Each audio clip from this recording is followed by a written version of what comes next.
Raider Nation, what's going on? You're watching the Raiders Board. Coming up here on today's show, I'm going to give you my opinion around Bleacher Report's article on 3 veteran free agents that the Silver and Black should sign.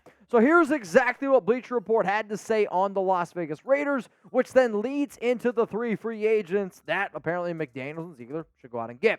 What are the Las Vegas Raiders' goals for the 2023 season? It's a fair question to ask after Josh McDaniels and Dave Ziegler took steps to deconstruct and then reload the roster during the offseason. There's a real chance that the Raiders aren't looking to compete this season and will instead use bridge players like quarterback Jimmy Garoppolo and cornerback David Long Jr. to make it through the campaign while evaluating younger players and building for the future. So when you hear that's what Bleacher Report thinks of the Las Vegas Raiders, that also goes into mind of what type of free agents, that this team could potentially go out and get. So here on today's show, we're going to get interactive like we always do. And if you're watching this live, you'll know I've had plenty to drink today, but hey, that's how the Raiders Report gets down. Do you think that the Raiders are trying to win this upcoming season? If you think that they are, I want you to type W for win. If you're like, nah, this team's trying to tank for a young quarterback, maybe like a Caleb Williams or a Drake May, I want you to spam T for tank right now. This will always be my answer. And don't get me wrong. If it's the 2024 draft and we get Caleb Williams, we get a Drake May, I'll be happy. Those guys are franchise-changing quarterbacks. But in my core of core, okay, like the person that I am, I can't get on board with tanking. If Al Davis is going to say commitment to excellence, if the Raiders' slogan is going to be just win, baby, how are you going to be able to sell fans who are paying thousands of dollars to go see your game? How are you going to pay players and coaches millions of dollars to go out and play a game when people are literally on the front lines losing their lives for you to have the opportunity to do that? If you're going to go out there and tank, shame on you. And I don't think that then you can live by commitment to excellence or just win, baby, if you go and do that. So my thing right now is this. I don't want the Raiders to tank. I just don't believe in it. And if you don't believe in it, and if you believe in commitment to excellence, if you believe in teaching your young ones commitment to excellence, if you believe personally, you wake up every day motivated, then hit that subscribe button, turn on those notifications, because I believe in the same thing. It's why we have dropped a video on this channel every single day for over 4 years at this point.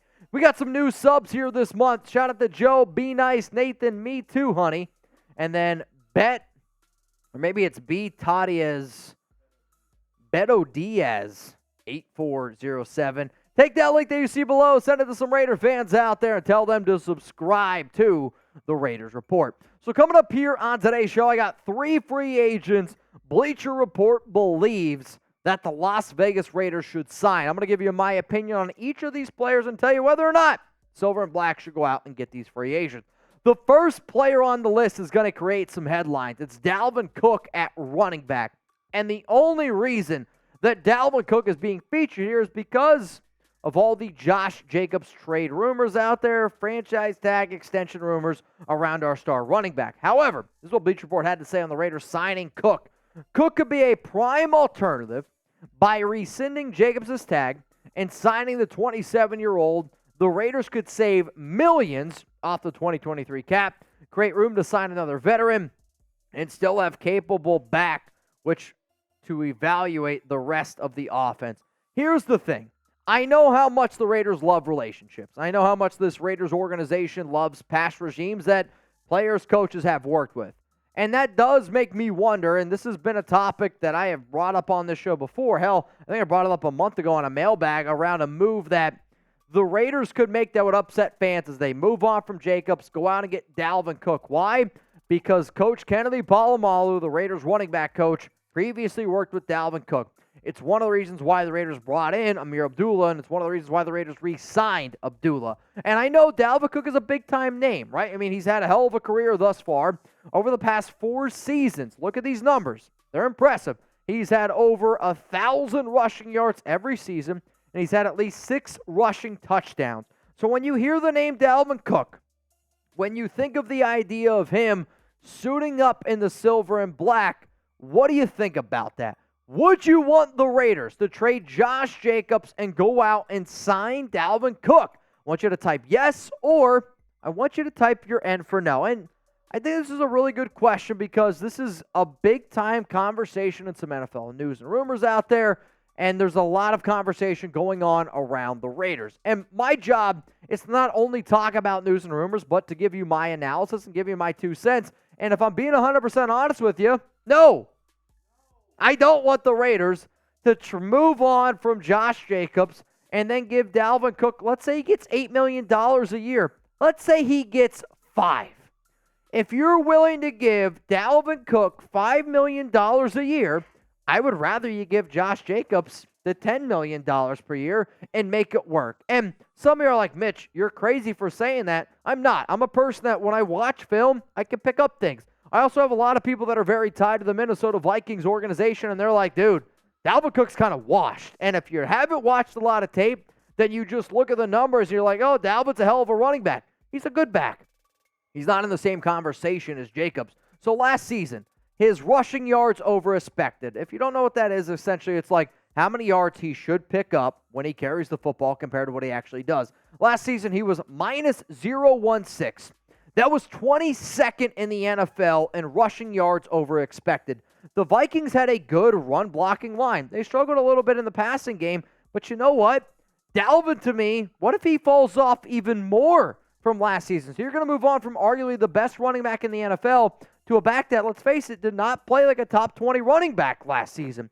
ESPN Vikings reporter, who is very tied in to Minnesota, had this to say on Dalvin. He led the NFL with 62 carries that either lost or did not gain a yard. And as ESPN's Bill Barnwell noted, only 34.5% of his carries gained a positive total of yards over expectation in Next Gen Stats model, the second lowest rate among running backs with at least 200 carries in 2022. In other words, Cook was less consistent in 2022 than he's ever been in his entire career. So if you're the Raiders, you're looking at Jacobs, who's coming off an incredible season, who's 25. If you're going to pay Dalvin Cook, it doesn't make sense. It makes more sense for you to pay Josh Jacobs more money than it does for you to pay Cook. And if you don't want to pay Jacobs, then you don't pay Dalvin Cook. You just roll with the running backs you have on your roster. You roll with a Zamir White. You roll with a Britton Brown. You roll with a Sincere McCormick. That makes a lot more sense, and it literally makes more dollars sense if you roll with that route. Bringing in Dalvin Cook, I'm sorry, it's not the smart move for this organization. Now, the 4th of July is right around the corner, and I don't know about you, I'm always the type of person where if I'm going to a certain holiday, I like to rep something that, works with the holiday, and I don't have a lot of 4th of July stuff, I'll be honest. But you know what? I will rep this Raiders t-shirt, which is actually 25% off, and if you want to get your hands on it, you can go to chatsports.com/Raiders4th. That's the link down below. It's in the comments. It's in the description of today's show if you want to get your hands on this shirt, which will be in time for the 4th of July. Now, I am a big fan of this hat here, okay? I think this is a clean hat. It is not on sale, but I promise you this. Once I show this on today's show, it will go quickly. So if you need a 4th of July hat, here you go. This is a clean-looking hat. You can get it at chatsports.com/RaidersUSA. So 2 different links, both available down in the comments. 4th of July, it will come in time if you need something to wear for the holidays, which, I don't know about you, I definitely need. Let's go to the next player here that Bleacher Report could potentially think that the Raiders are going to get. Matt Ioannidis, the defensive tackle who's previously played with the Carolina Panthers, previously played with the Washington Commanders, standing in at 6'3", 310 pounds last season, had 17 tackles and 1 sack. Now, I know a lot of people out there, when they hear defensive tackle, they're like, all right, this is a player that the Raiders should bring in because of how many times I've said the Raiders need to bring in a defensive tackle. This is what Bleacher Report had to say on the free agent defensive team. That sounded weird. Though Las Vegas used the first-round pick on Tyree Wilson, he's expected to slot in as more of a rotation pass rusher than an impact run defender. Aside from adding defensive tackle Byron Young in round 3, the Raiders didn't do a lot to address their front line run defense. So if you're going to talk about defensive tackle, let's look at the current guys right now. I do agree with some of the things that this Bleacher Report writer said. However, okay, Bilal Nichols is going to step up. Where exactly would he fit on this DT line? I'm not 100% sure. Do I think he'd be one of the better players on our line? Yes, I do. But from the logic that Bleacher Report is bringing up is where I have the problem. So look at this next quote here. Matthew Ioannidis is a logical veteran for the Las Vegas Raiders to target in a late free agency. He's capable of playing both on the edge and in the interior, which would give defensive coordinator Patrick Graham some added versatility up front. I know that we love the word versatility, and I know the Raiders love the word versatility. And would he add some of it? Yes, there's no doubt about it. Last season, snaps-wise, 638. Overall PFF grade of 66.4. Run defense grade, 63.5. Pass rush grade of 69.1. He would be one of the better defensive tackles on our roster if it started right now. The problem with that is, though, McDaniels, Ziegler, Patrick Graham, they want to roll with some of the younger guys to see what they ultimately have. Here's the final part of the Bleacher Report segment, if you will. As the Raiders look to build for the future, they desperately need to solve a porous run defense that ranked 23rd in runs per attempt allowed last season. I agree, again, that the Raiders need to get better against the run. The problem with this article is Bleacher Report hints at Matt as being able to add to the run defense. He's not a run stopper. Can he help in the run defense game? Yes, no doubt about it. However, he's a better pass rusher than he is a run stopper. And for the Raiders, you have a player like Nesta Jade Silvera, which, this might sound crazy, Nesta Jade Silvera is a better run stopper than Matt Ioannidis right now. And that's okay. You have him on the roster. With the amount of defensive tackles that this team is going to use, you're going to be able to piece together some certain players. It's just going to be a matter of, can Patrick Graham, can Josh McDaniels, can they use them in the right areas? I like Matt Ioannidis. I think the Raiders should go out and get him, but it just depends how much the money is. So, if you want to interact with me on Twitter, Instagram, Cameo, you can always do so at Mitchell Renz 365. And if you're looking for more Raiders live shows, it's on Locals at RaidersReport.locals.com. Let's go to the final player, and it's been a name that has been mentioned 100 times probably on this show, and a lot of other names. I know, surprising.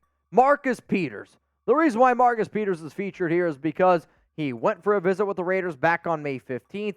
He would be a clear good fit with Patrick Graham. He forces turnovers, which the Raiders desperately need. But more importantly, it's his ability to play in man coverage. Now, this is not what Bleacher Report mentioned.